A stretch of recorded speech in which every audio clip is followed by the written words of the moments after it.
추운 겨울의 어느 날 낡은 간판이 바람에 삐걱거리는 작은 국밥집. 문이 열리며 차가운 바람이 들어왔고 그 바람과 함께 허름한 옷차림의 노인이 들어섰습니다. 구부정한 등과 주름진 얼굴, 손때 묻은 외투는 고단한 삶을 말해주는 듯했죠. 가게 안은 따뜻했고 고소한 국밥 냄새가 코끝을 자극했습니다. 한만복은 입구에서 잠시 서성이다 구석자리로 향했어요. 국밥집은 점심시간이 지났음에도 제법 손님이 많았습니다. 젊은 직원이 다가와 주문을 받았고 한만복은 소머리 국밥 한 그릇을 주문했어요. 음식이 나오자 천천히 숟가락을 들어 국물을 한 모금 마셨습니다. 그 순간 노인의 굳었던 표정이 조금 풀렸죠. 마치 오랜 시간 잊고 있던 무언가를 찾은 듯한 표정이었습니다.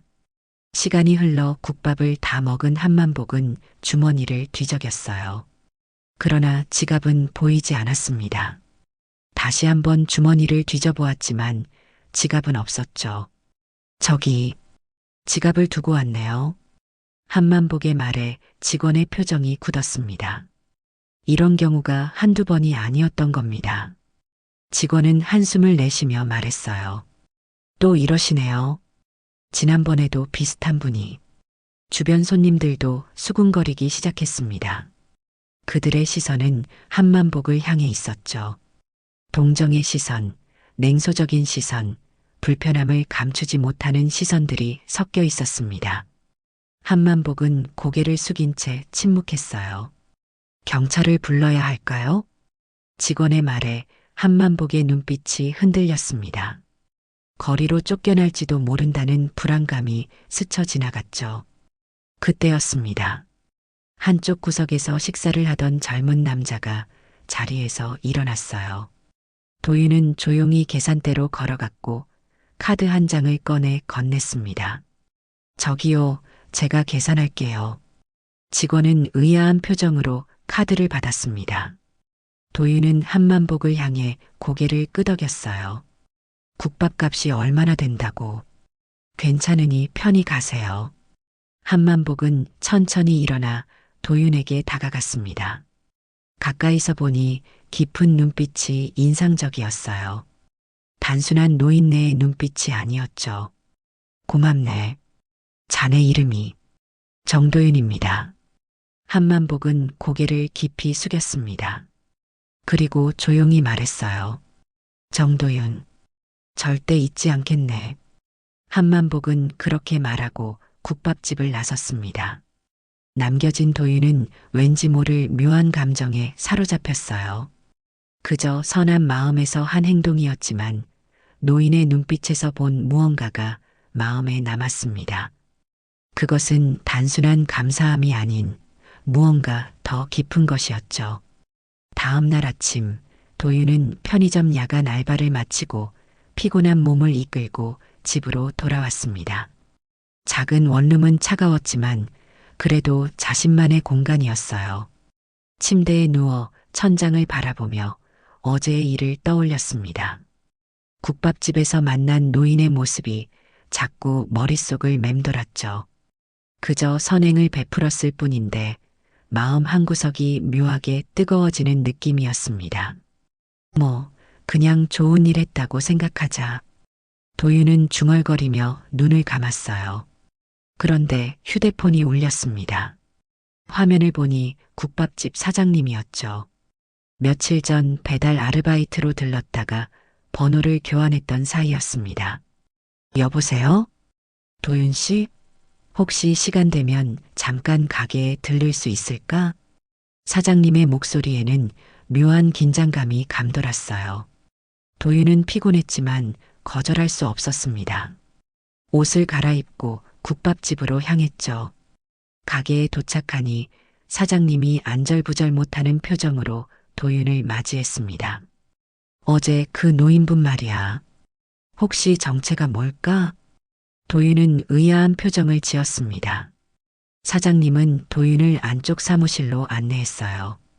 작은 모니터 앞에서 사장님은 어제의 폐쇄회로 영상을 보여주었습니다. 화면 속에서 한만복은 조용히 식사를 마친 후 계산대 앞에서 종이 한 장을 내밀었죠. 그것은 명함이었습니다. 여기 보이는 번호 뒷자리 어디서 많이 본 것 같아서 찾아봤더니 사장님은 인터넷 검색 결과를 보여주었어요. 그 번호는 유명 투자회사 한길그룹의 사주인 한만복 회장의 번호와 동일했습니다. 도윤은 숨을 들이켰죠. 그 노인분이 한길그룹 회장님이라고요? 사장님은 고개를 끄덕였습니다. 한길그룹은 국내 굴지의 기업이었죠. 과거에는 무역업으로 시작했지만 지금은 첨단 기술과 인프라 분야에서 세계적인 기업으로 성장한 회사였습니다. 회장님이 몇 년째 공식 석상의 모습을 드러내지 않았다고 하던데 도대체 왜 우리 같은 작은 국밥집에 의문은 꼬리에 꼬리를 물었습니다. 도윤은 어제의 일이 새삼생생하게 떠올랐어요. 단순히 국밥값을 대신 계산해 준 것뿐인데 그 상대가 제게 거물이었다니 머릿속이 복잡해졌습니다. 집으로 돌아오는 길 도윤의 마음은 복잡했습니다. 한만복 회장이라는 사람이 왜 그런 모습으로 국밥집에 나타났을까 하는 의문이 들었어요. 취업 준비와 아르바이트로 바쁜 일상 속에서도 도윤은 그날의 일을 잊지 못했습니다. 그리고 그 사건이 있은 지 정확히 사흘 후 도윤의 평범한 일상에 큰 변화가 찾아왔죠. 아침 일찍 도윤은 장학금 신청을 위해 통장 내역을 확인하려고 했습니다. 스마트폰으로 은행 앱을 열고 계좌를 확인한 순간 도윤은 자신의 눈을 의심했어요. 평소에는 항상 잔고가 궁핍했던 계좌에 믿을 수 없는 금액이 찍혀 있었습니다. 1억 원. 도윤은 숨을 죽였고 손이 떨렸죠. 송금인을 확인하니 한만복이라고 적혀 있었습니다. 그리고 메모란에는 이렇게 쓰여 있었어요. 국밥값입니다. 진심은 크기로 되돌아오니까요. 도윤은 한동안 자리에서 일어나지 못했습니다. 머릿속이 하얘졌고 심장은 마구 뛰었습니다. 국밥 한 그릇 값이 어떻게 이렇게 큰 금액으로 돌아올 수 있는지 이해할 수 없었어요. 도윤은 무의식적으로 방안을 서성이기 시작했습니다. 이것이 악몽인지 현실인지 구분이 되지 않았죠. 이 돈을 받아도 될까? 아니, 이건 분명 실수일 거야. 도윤은 통장을 다시 확인했습니다. 분명히 한만복 회장에게서 온 돈이었어요. 도윤은 자신이 모르는 사이에 무언가 큰 일에 휘말린 것은 아닌지 불안해졌습니다. 그때 휴대폰 알림이 울렸어요. 뉴스 알림이었죠. 한길그룹 한만복 회장, 몇 년 만에 공식 석상의 모습 드러내. 도윤은 서둘러 뉴스를 확인했습니다.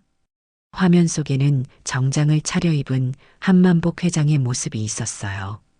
그날 국밥집에서 만난 허름한 노인의 모습과는 판이하게 달랐지만 그 깊은 눈빛은 분명히 같은 사람이었습니다. 한만복 회장은 기자회견에서 새로운 인재 발굴과 기업의 사회적 책임에 대해 역설하고 있었죠. 우리 기업의 미래는 돈이 아닌 사람에 달려 있습니다. 특히 진정성을 가진 인재, 그것이 우리가 찾는 보석입니다. 한만복의 말 한마디 한마디가 도윤의 가슴에 박혔습니다. 마치 자신에게 하는 말 같았어요. 뉴스 속 한만복 회장의 모습은 권위 있었지만 그 안에는 국밥집에서 보았던 소박함과 깊이가 여전히 녹아 있었습니다. 다음 소식은 더 놀라웠어요. 한만복 회장이 운영하는 기업이 세계적인 인프라 기업으로 성장했다는 소식이었습니다. 특히 그의 경영 철학이 주목받고 있었죠. 회사의 한 직원이 인터뷰에서 이렇게 말했습니다. 회장님은 늘 말씀하셨어요. 인성이 재산보다 먼저라고. 도윤은 휴대폰을 내려놓고 한참을 멍하니 앉아 있었어요. 혹시 이 돈을 받게 되면 어떤 문제가 생길지, 혹은 돌려줘야 하는 것은 아닌지 많은 생각이 꼬리에 꼬리를 물었습니다. 한편으로는 어떤 운명의 장난처럼 느껴지기도 했죠. 이게 다 현실이라면 내 인생이 바뀌는 순간일까? 도윤은 창밖을 바라보았습니다. 여전히 회색빛 도시는 변함없이 그 자리에 있었지만 자신의 내면은 이미 크게 흔들리고 있었어요. 그날 밤 도윤은 거의 잠을 이루지 못했습니다. 복잡한 생각들이 머릿속을 맴돌았고 미래에 대한 불안과 기대가 교차했어요. 다음 날 아침 도윤이 막 출근 준비를 하고 있을 때였습니다. 갑자기 휴대폰이 울렸어요. 낯선 번호였죠. 도윤은 조심스럽게 전화를 받았습니다. 여보세요? 정도윤님 맞으신가요? 한길그룹 비서실에서 연락드립니다. 도윤의 손에 땀이 배었습니다. 심장이 빠르게 뛰기 시작했어요. 네, 맞습니다만. 무슨 일로? 며칠 전 국밥값을 대신 지불해 주신 분 맞으신지요? 회장님께서 꼭 뵙고 싶어 하십니다. 도윤은 잠시 말을 잇지 못했습니다. 마치 누군가가 자신의 일거수일투족을 지켜보고 있었던 것 같은 기분이 들었어요. 비서실 직원은 정중하게 말을 이어갔습니다. 오늘 오후에 시간이 되시면 회장님을 뵙기 위해 본사로 와주실 수 있을까요? 도윤은 머뭇거렸습니다. 현실감이 없었지만 이 기회를 놓치고 싶지 않았어요. 결국 도윤은 약속 시간을 정하고 전화를 끊었습니다. 그리고 곧바로 계획된 아르바이트의 양에 전화를 걸었어요. 가슴은 두근거렸고 머릿속은 복잡했습니다. 도윤은 옷장을 열어 가장 깔끔한 옷을 꺼내 입었습니다. 그것은 취업 면접 때 입었던 유일한 정장이었죠. 한길그룹 본사는 도심 한가운데 우뚝 솟은 유리 건물이었습니다. 도윤은 로비에 들어서자마자 압도되었어요. 높은 천장, 세련된 인테리어, 바쁘게 오가는 직원들. 모든 것이 자신과는 다른 세계처럼 느껴졌습니다. 안내 데스크에서 이름을 말하자 직원이 공손하게 도윤을 안내했어요. 정도윤님, 이쪽으로 오시겠습니까? 엘리베이터를 타고 올라간 곳은 건물 최상층이었습니다. 도윤의 심장은 점점 더 빠르게 뛰었어요. 비서가 도윤을 회장실로 안내했습니다. 문이 열리고 그곳에는 한만복 회장이 창밖을 바라보고 있었죠. 들어오게, 정도윤 군. 한만복은 돌아서서 도윤을 바라보았습니다. 국밥집에서 봤던 것과 같은 깊은 눈빛이었지만 이제는 정장을 갖춰 입은 당당한 모습이었어요. 자네를 만나게 되어 기쁘네. 앉게나. 도윤은 조심스럽게 소파에 앉았습니다. 한만복은 도윤과 마주 앉았어요. 먼저 통장에 송금한 일로 놀랐을 텐데 미안하네. 갑작스러운 일이었지. 도윤은 고개를 저었습니다. 목이 메어 말이 잘 나오지 않았어요. 아닙니다. 제가 오히려 당황스러워서 그런 큰 돈을 받을 이유가 없는데. 한만복은 미소 지었습니다. 깊은 주름 사이로 따스한 기색이 배어나왔어요. 내가 왜 그날 국밥집에 있었는지 궁금하지 않나? 도윤은 솔직하게 고개를 끄덕였습니다. 한만복은 천천히 설명을 시작했어요. 나는 가끔 변장을 하고 거리로 나가네. 사람들의 진짜 모습을 보기 위해서지.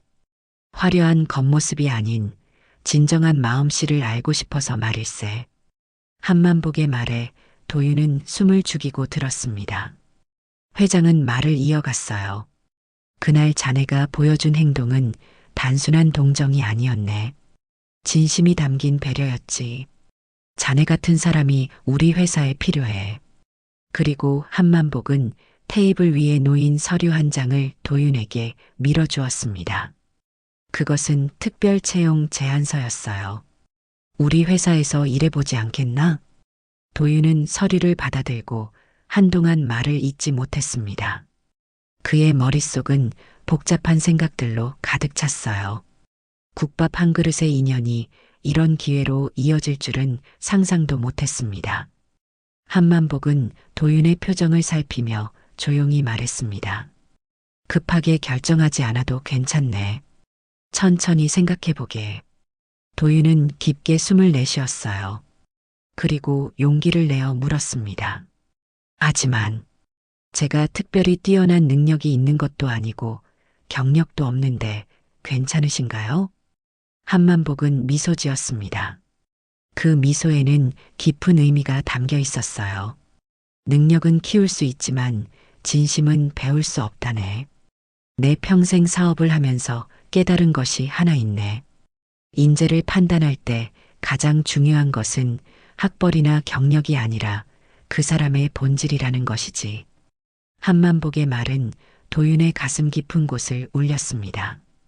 그동안 취업 준비를 하며 자신의 부족한 스펙에 좌절했던 순간들이 떠올랐어요. 한만복은 말을 이어갔습니다. 처음에는 인턴으로 시작하게 될 걸세. 자네의 성장 가능성을 보고 싶네. 도윤은 잠시 고민했지만 곧 결심이 섰습니다. 이런 기회는 다시 오지 않을 것이라는 생각이 들었어요. 감사합니다. 기회를 주셔서 정말 감사합니다. 최선을 다하겠습니다. 한만복은 만족스러운 표정으로 고개를 끄덕였습니다. 그리고 비서를 불러 인사팀에 연락하도록 지시했어요. 도윤은 그날부터 새로운 삶을 시작하게 되었습니다. 한길그룹에서의 첫날은 긴장의 연속이었습니다. 화려한 사무실, 능력 있는 동료들, 모든 것이 도윤에게는 낯설었어요. 인턴으로서 주어진 업무는 단순했지만 도윤은 최선을 다했습니다. 아침 일찍 출근해 늦게까지 남아 일했고 모르는 것이 있으면 부끄러움 없이 물어보며 배웠습니다. 며칠이 지나자 동료들도 도윤의 성실함과 진정성을 알아보기 시작했어요. 특히 도윤이 가진 따뜻한 마음씨는 사무실 분위기를 밝게 만들었습니다. 어려움에 처한 동료가 있으면 먼저 도움의 손길을 내밀었고 작은 일에도 정성을 다했어요. 한 달이 지난 어느 날 한만복 회장이 도윤을 저녁 식사에 초대했습니다. 고급 레스토랑이 아닌 소박한 국밥집이었어요. 그곳은 다름 아닌 도윤과 처음 만났던 그 국밥집이었습니다. 어떤가 회사 생활은? 한만복이 물었습니다. 도윤은 솔직하게 대답했어요. 처음에는 많이 두렵고 낯설었습니다. 하지만 배울 것이 많아 감사해요. 한만복은 고개를 끄덕였습니다. 그의 눈에는 만족감이 깃들어 있었어요. 사람들이 자네를 높게 평가하고 있더군. 특히 자네의 진정성과 동료를 대하는 태도를 말일세.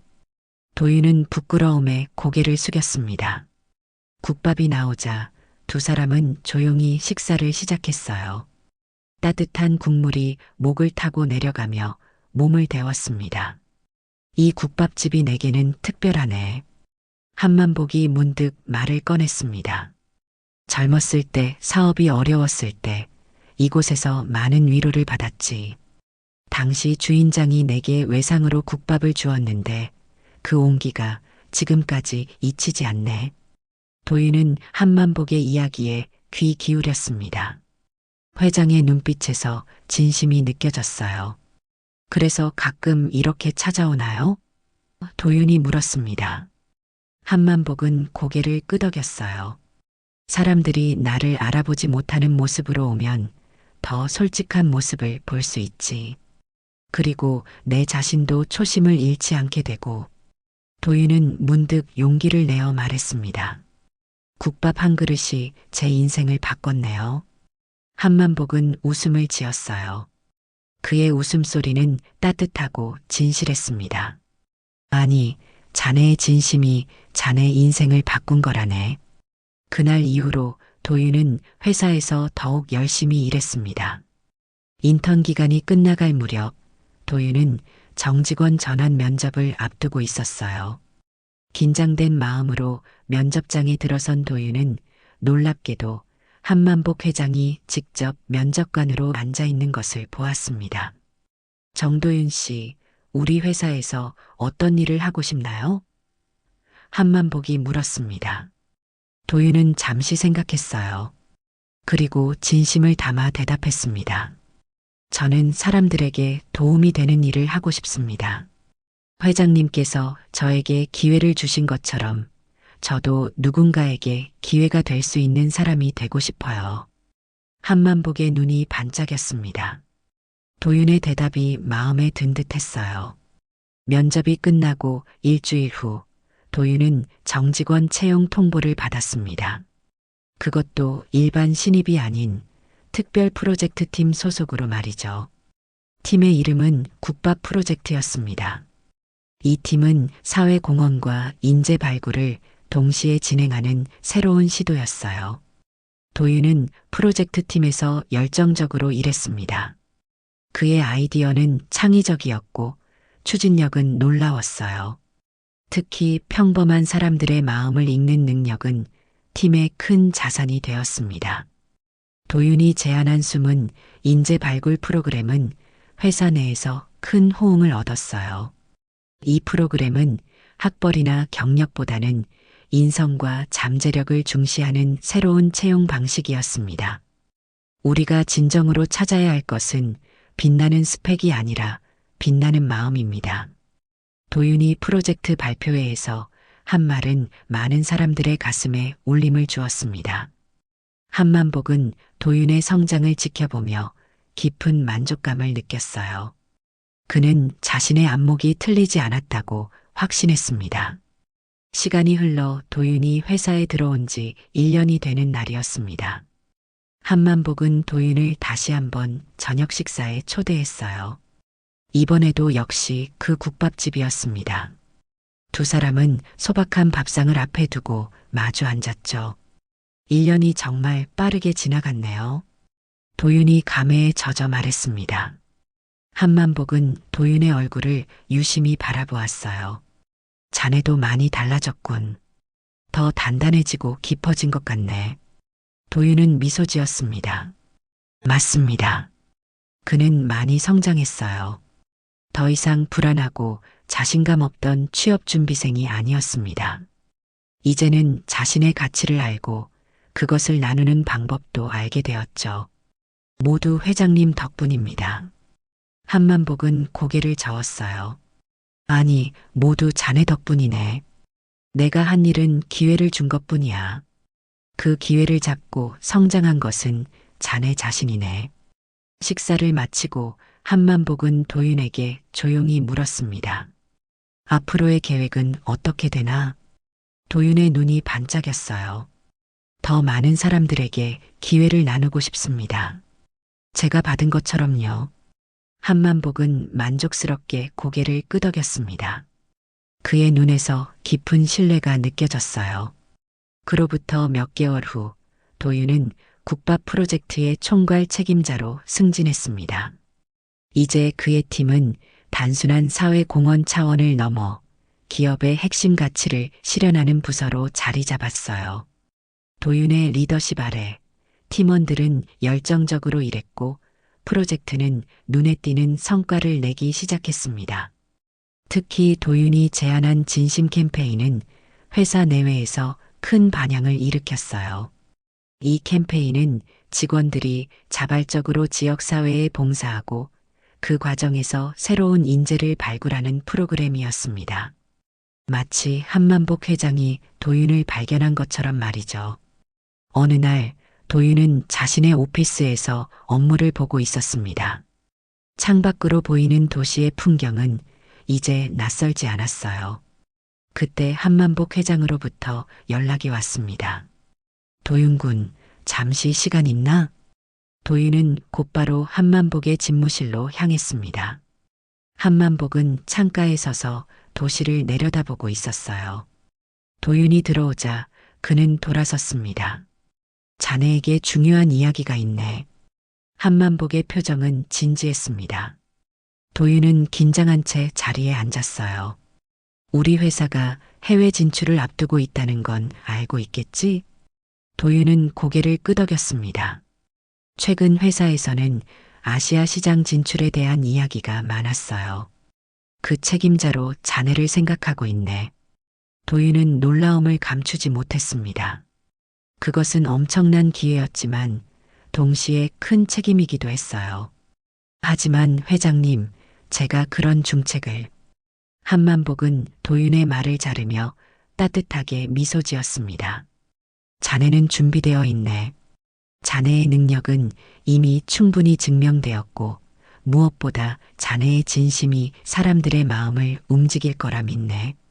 도윤은 깊게 심호흡을 했습니다.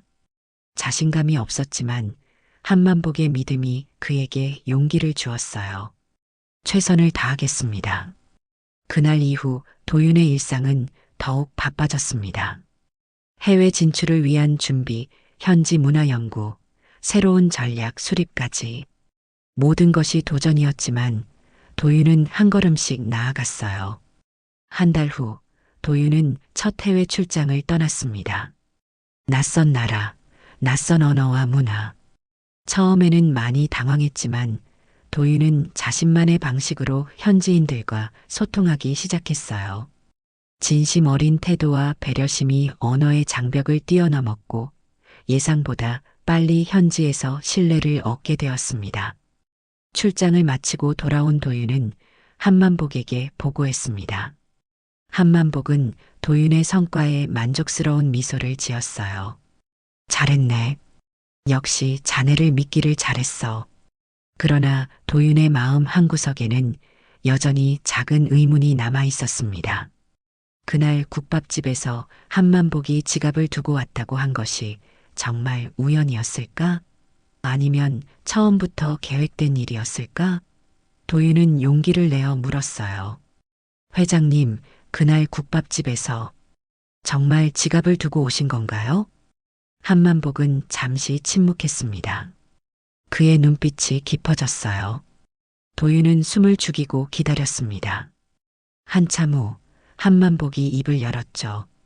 사실 그날은 내가 일부러 그런 것일 수도 있고 정말 실수였을 수도 있네. 한만복의 얼굴에 미소가 번졌습니다. 그 미소에는 여러 의미가 담겨 있었어요. 중요한 건 그게 아니라네. 중요한 건 그 순간 자네가 보여준 진심이었지. 도윤은 한만복의 말을 음미했습니다. 맞습니다. 우연이든 계획이든 그날 도윤은 자신의 진심을 따랐을 뿐이었어요. 그리고 그 작은 선택이 인생을 바꾸었습니다. 회장님 덕분에 많은 것을 배웠습니다. 도윤이 진심을 담아 말했어요. 한만복은 고개를 저었습니다. 아니, 내가 자네에게서 더 많은 것을 배웠네. 나이가 들수록 초심을 잃기 쉬운데 자네를 보며 다시 되찾은 것이 많아. 두 사람은 창밖으로 지는 해를 바라보았습니다. 붉은 노을이 도시를 물들이고 있었어요. 그 순간 도윤의 머릿속에 아이디어가 떠올랐습니다. 회장님, 제가 하나 제안 드려도 될까요? 한만복은 호기심 어린 눈빛으로 도윤을 바라보았습니다. 도윤은 계속해서 말했어요. 국밥 장학재단을 만들면 어떨까요? 선한 마음을 가진 청년들에게 기회를 주는 재단이요.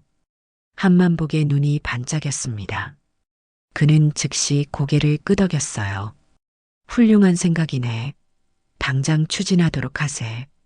그로부터 몇 개월 후 국밥 장학재단이 공식 출범했습니다. 이 재단은 학벌이나 배경에 상관없이 선한 마음과 잠재력을 가진 청년들에게 교육과 취업의 기회를 제공하는 것을 목표로 했어요. 도윤은 재단의 이사로서 직접 인재 발굴에 나섰습니다. 어느 날 도윤은 점심시간에 우연히 들른 국밥집에서 한 장면을 목격했습니다. 허름한 옷차림의 대학생이 지갑을 잃어버렸다며 당황하고 있었어요. 주변 사람들은 그를 의심스러운 눈초리로 바라보고 있었습니다. 도윤은 조용히 계산대로 걸어가 그 학생의 식사비를 계산했습니다. 괜찮아요. 저도 예전에 비슷한 일이 있었거든요. 학생은 감사의 인사를 전했습니다. 도윤은 자신의 명함을 건네며 말했어요. 혹시 관심 있으면 연락해 보세요. 좋은 기회가 될 수도 있을 거예요. 도윤은 국밥집을 나서며 하늘을 올려다보았습니다. 맑은 하늘이 그를 반겨주는 것 같았어요. 문득 한만복 회장의 말이 떠올랐습니다. 진심은 크기로 되돌아오니까요.